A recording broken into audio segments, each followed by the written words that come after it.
Teman-teman, apakah pernah teman-teman merasa tidak enakan, merasa untuk melakukan sesuatu hal itu kita tunda karena memikirkan perasaan orang lain. Kita takut untuk orang lain tidak menyukai kita. Kalau lebih mudah untuk saya katakan bahwa banyak orang yang tidak enakan begitu. Nah, di sini saya akan berbagi kepada teman-teman apa sih yang dimaksud dengan tidak enak itu. Jadi teman-teman, kita kan tinggal di Indonesia.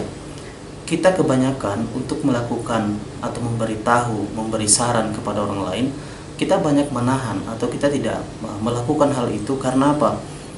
Kita terlalu memikirkan orang lain punya perasaan. Bagaimana kalau kita katakan ini, apa yang dia akan pikirkan, apakah dia nanti senang atau tidak, begitu. Sehingga kita terlalu memikirkan perasaan orang itu, sehingga kita seperti menahan apa yang harus kita katakan, ya kita tahan dengan harapan kita menjaga perasaannya supaya dalam hal ini tidak tersinggung, gitu kan.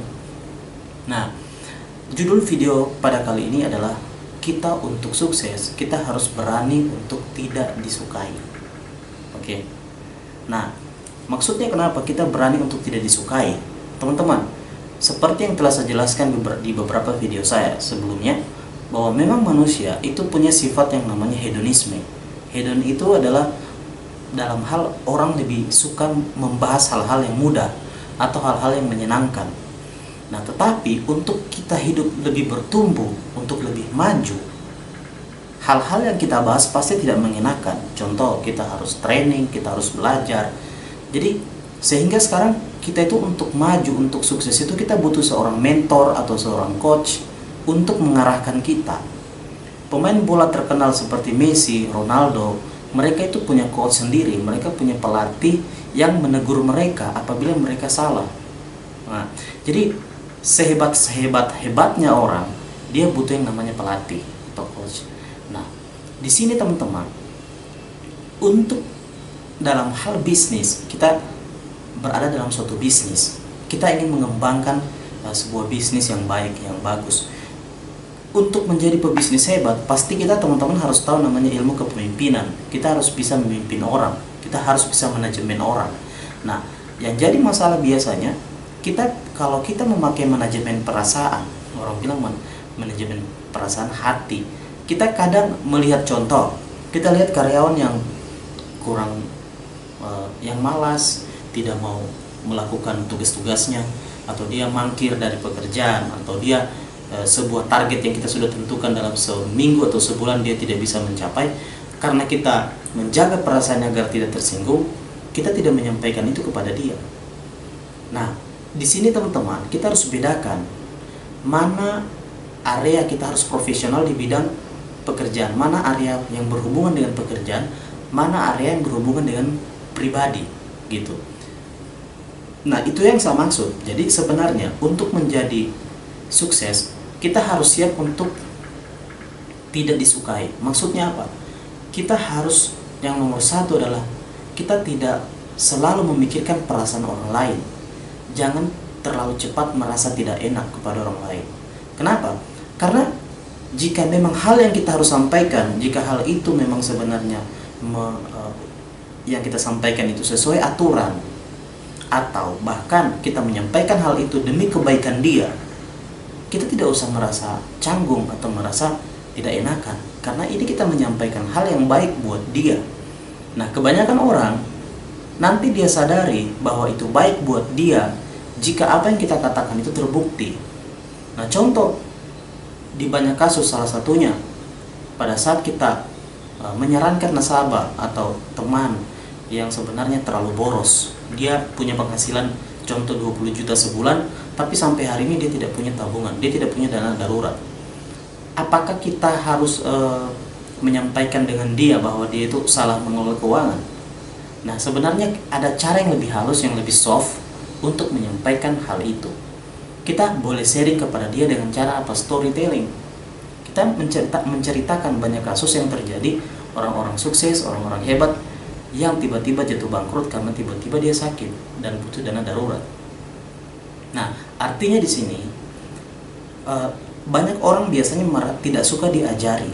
Oke, sebenarnya itu cara kita yang menyampaikan harus lebih soft. Contoh, Pak, saya di sini mau sharing dengan Bapak, saya hanya minta pendapat Bapak, atau saya hanya mau minta pendapatnya kamu. Gimana sih menurutmu kalau kita punya penghasilan anggaplah 100%, menurutmu mana yang lebih baik? Kita sisihkan 20%, kemudian 80% kita gunakan, atau kita 100% gunakan seluruhnya.